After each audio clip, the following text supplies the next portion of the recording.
السلام علیکم دوستو and welcome to universal knowledge. دوستو ہم اکثر چھوٹی چھوٹی باتوں کو لے کر بے حد جذباتی ہو جاتے ہیں اور جذبات میں آ کے ہمیشہ غلط فیصلہ کر کے نقصان اٹھاتے ہیں۔ اور آج اس ویڈیو میں آپ کو ایک ایسے ہی شخص کی زندگی کے بارے میں بتاؤں گا جس نے جذباتی ہو کے جنگل میں رہنے کا غلط فیصلہ کر لیا اور اپنی جان گنوا دی۔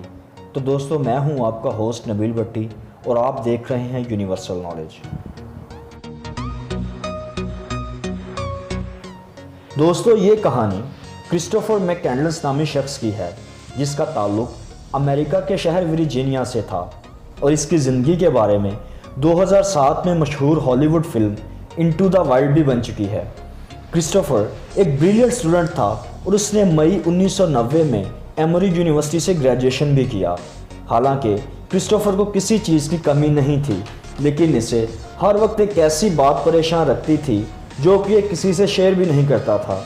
دراصل کرسٹوفر کے باپ نے دوسری شادی کر رکھی تھی اور وہ ہر وقت کرسٹوفر کی ماں سے جھگڑتا رہتا تھا، اور یہ شخص اپنے والدین کی روزمرہ کی لڑائی جھگڑے سے بے حد تنگ تھا اور یہ کافی عرصے سے اپنے گھر سے نکل جانے کا سوچ رہا تھا۔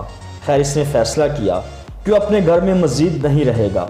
اس نے گریجویشن کے فوراً بعد اپنے اکاؤنٹ میں موجود سارا پیسہ یتیم اور بے سہارا بچوں کو ڈونیٹ کر دیا، اور یہ شخص کسی کو بتائے بغیر اپنے گھر سے نکل پڑا۔ اور اس نے نکلتے وقت خود سے ایک وعدہ بھی کر لیا کہ یہ کسی سے کوئی رابطہ نہیں رکھے گا اور نہ ہی کبھی گھر واپس آئے گا۔ اس کے پاس کچھ کیش بھی موجود تھا جو اس نے راستے میں ہی جلا دیا۔ کرسٹوفر کے پاس ایک ڈائری بھی تھی جس پہ یہ اپنی زندگی کے گزرتے ہوئے وقت کو لکھتا رہتا تھا۔ دوستو اس شخص نے امریکہ کے کافی علاقے گھومے اور مختلف جگہوں پہ سٹے کرتا ہوا کولوریڈو ریور کی طرف چلا گیا، لیکن وہاں موجود پولیس اور سیکیورٹی نے اسے وارننگ دی کہ یہ دریا نہایت خطرناک ہے اور کوئی بھی شخص بغیر ٹریننگ اور لائسنس کے یہاں نہیں رک سکتا۔ لیکن کرسٹوفر کسی طرح ان کی نظروں سے بچ کے ایک چھوٹی بوٹ کے ذریعے اس دریا کو پار کرنے کی کوشش میں لگ گیا۔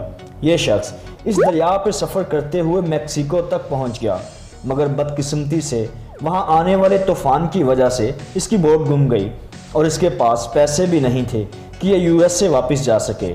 خیر اس نے سوچا کہ وہ مال گاڑی پہ سفر کر کے یو ایس سے واپس جا سکتا ہے، اور یہ شخص مال گاڑی پہ سوار ہو گیا۔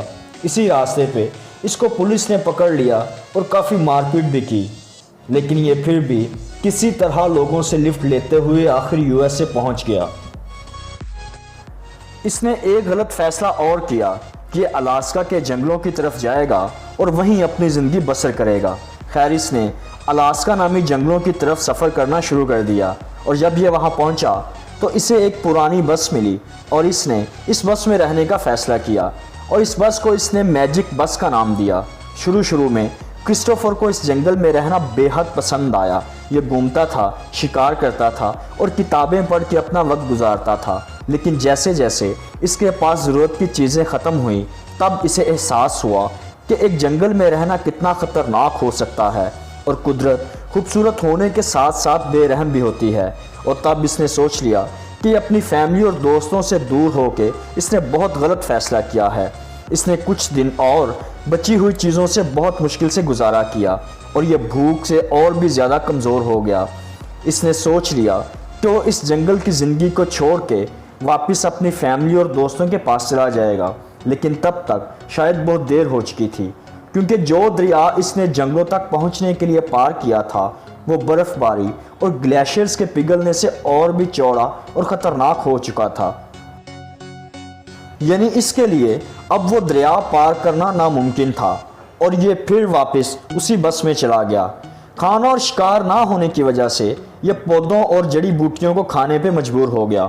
کرسٹوفر کے پاس ایک کتاب بھی موجود تھی جس میں ہر جڑی بوٹی اور پودوں کے بارے میں تفصیل سے لکھا ہوا تھا، لیکن اس نے غلطی سے زہریلی بیریز کھا لیں اور یہ کافی بیمار پڑ گیا۔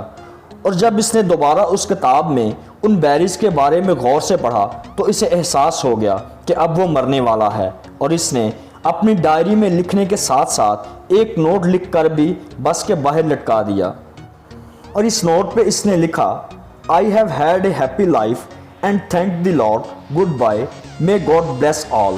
یعنی اس نے لکھا کہ میں نے ایک خوشگوار زندگی گزاری ہے جس کے لیے میں خدا کا شکر گزار ہوں۔ خدا سب کو سلامت رکھے، الوداع۔ یہ نوٹ لکھنے کے بعد یہ اپنے سلیپنگ بیگ میں سو گیا اور وہیں پہ مر گیا، اور اس کے مرنے کے 2 ہفتے بعد کچھ شکاری اس جنگل میں شکار کی غرض سے آئے اور وہ اس بس کو دیکھ کر اندر گئے تو ان کو کرسٹوفر میک کینڈلس کی لاش ملی۔ انہوں نے فوراً پولیس کو کال کی اور پولیس نے اس شخص کی نشاندہی کر کے اس کی لاش اس کی فیملی کے حوالے کر دی۔ دوستو، ہمیں جذبات میں کبھی کوئی فیصلہ نہیں کرنا چاہیے۔ غصے اور جذبات میں کیے گئے فیصلے ہمیشہ غلط ہوتے ہیں اور نقصان دیتے ہیں۔ تو اگر آپ کو یہ ویڈیو پسند آئی ہو تو ہماری حوصلہ افزائی کے لیے ویڈیو کو لائک اور شیئر کرنا مت بھولیں، اور مزید ایسی انٹرسٹنگ ویڈیوز دیکھنے کے لیے ہمارے چینل کو سبسکرائب کر کے بیل آئیکن کو بھی دبا دیں تاکہ ہر نئی آنے والی ویڈیو آپ سب سے پہلے دیکھ سکیں۔ تو ملتے ہیں نیکسٹ ویڈیو میں، تب تک کے لیے خدا حافظ۔